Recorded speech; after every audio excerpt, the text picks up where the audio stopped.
Your task is to design and evaluate a procedure for a self-report. You've been given the prediction that older people read more than younger people, and your questionnaire will have to be designed in such a way as to find out whether or not this is true. This is a 10-mark question, but the following slides will guide you as you decide how you will design and evaluate your procedure. As with any procedure, the first thing you need to think of is your sampling.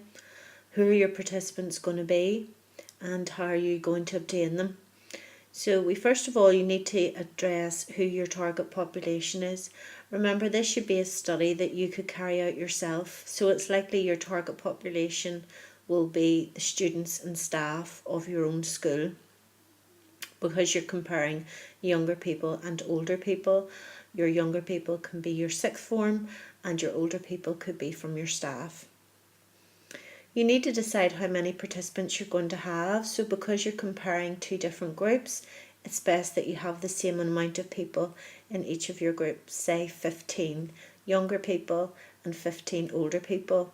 You have to decide then, what do you mean by younger people and what do you mean by older people? So for example, if your younger people are age 16 to 18, because by having age 16 and over, you're avoiding any issues with getting informed consent, which you can't do if they're below 16.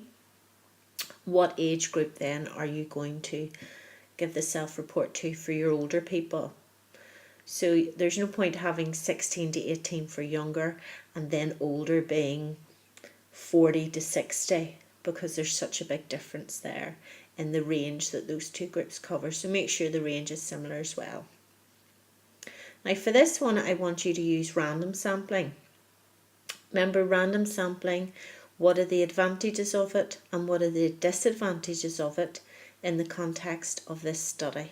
You have to describe as well exactly how you would do it step by step, starting with, for each of the groups, getting a list of everybody in the target population, and then either using the hat method, taking all the names out of the hat until you reach the 15 that you need for that particular group, or else do you use a random number generator. And then we also need to say the advantage and the disadvantage of that sampling method. Well, we've decided what people you're going to use and how you're going to get them, the numbers, the age groups. Now you need to think about reading itself. What do we mean by reading? Does that mean how many days a week we read? How many hours we read each week? How many pages we read on a book each night? How many books we read per month? So you have to decide how you are going to operationalize or measure reading. So that's the first thing that you need to do on this slide. So we've said that you are going to use a self-report, and it's best whenever you're doing your design or your procedure that you have an example of different types of questions that you could have in the self-report.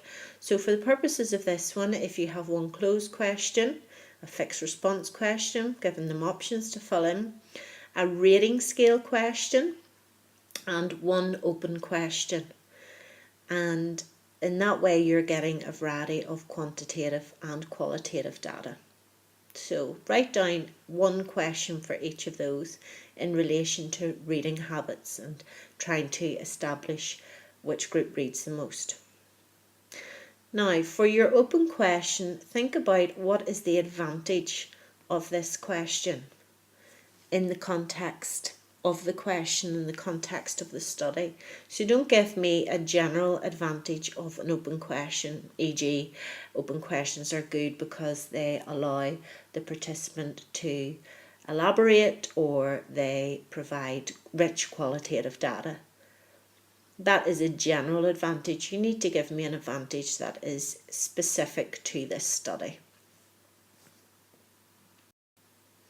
What I want you to do now is to take your rating scale question that you did on the previous slide and use it to write an operationalized, one-directional or one-tailed hypothesis. So if your prediction is that there will be a difference between the reading habits of younger people and older people, you need to make that one directional. So if you look back at the very first slide, you'll see what direction we want it to go into, and use your reading skill question in your hypothesis itself. Then I want you to write down in context again, what is the advantage of using a rating scale question? And we've given you an example here of a general rating scale advantage, i.e. you can assign numbers to feelings and produce descriptive statistics such as the mean.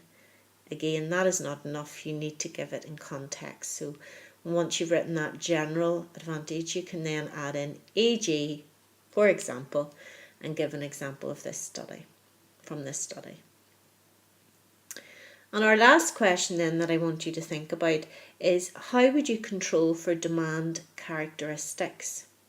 And what demand characteristics might there be in this type of questionnaire? So for example, you're asking students about their reading habits. Well, it can work both ways. Some students may want to lie and say that they read more than they actually do, because they maybe think because they're being asked in school that teachers will see it.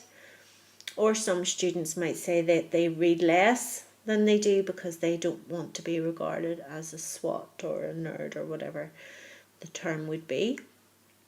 And same for teachers as well.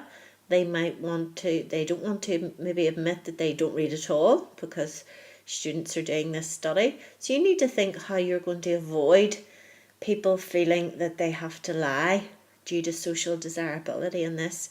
So you need to think about all the issues of giving them confidentiality, reassuring them that nobody will see their name, they don't need to put their name on it, perhaps giving them an envelope, perhaps giving them a private space to fill in the questionnaire and to drop their envelope into a box, etc., etc.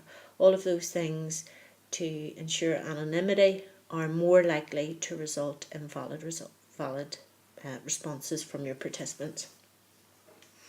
So you've done some questions that hopefully will help you design your procedure. So what you need to do now is to have all of this information with you when you come to class on Wednesday.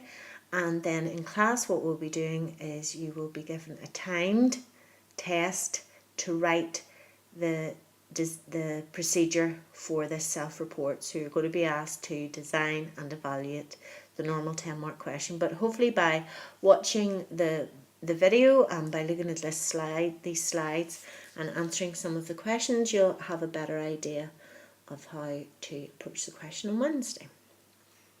Okay, that's it.